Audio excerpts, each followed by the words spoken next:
বাঁশখালী নাপোরা মানব পাচারকারী এনামের শাস্তির দাবিতে মানববন্ধন। রিপোর্টার মোন্তাহেরুল হক আমিনের পাঠানো তথ্য ও ভিডিও চিত্রে বিস্তারিত দেখুন।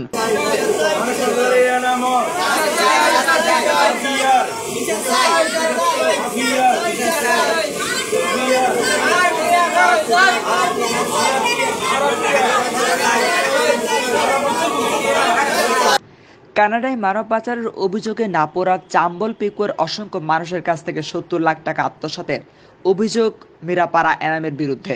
মানববন্ধন করে বাঁশখালীতে দায়িত্বপ্রাপ্ত সেনাবাহিনীর ক্যাম্পে অভিযোগ দায়ের করেন ভুক্তভোগীরা।